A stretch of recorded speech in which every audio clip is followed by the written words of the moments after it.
Hi guys! Reminder lang, hindi porket sweet sa'yo, hindi porket pinakikilig ka, hindi porket inaalala ka, hindi porket parating nandyan, parati kang kinakausap, nilalandi ka, ibig sabihin, gusto ka na o mahal ka.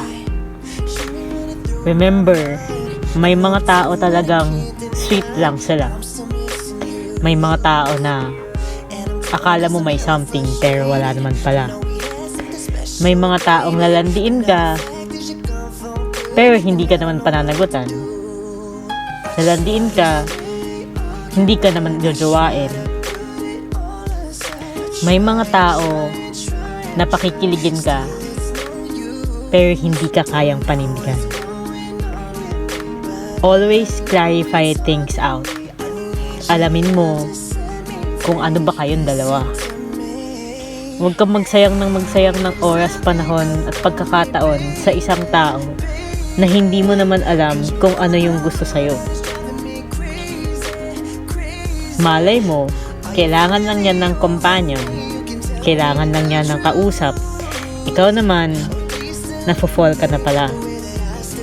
O baka may feelings ka na talaga sa kanya. Always check your label with someone. Check where you guys are going. Ano ba kayo?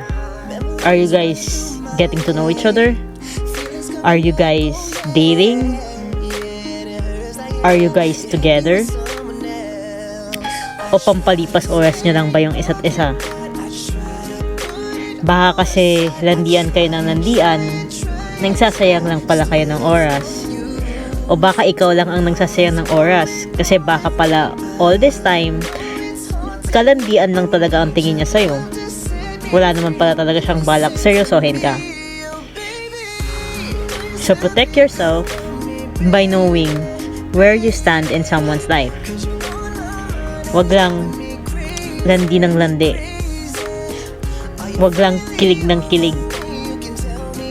Always check your labels. Check where you are in someone's life. Yun lang guys. Bye!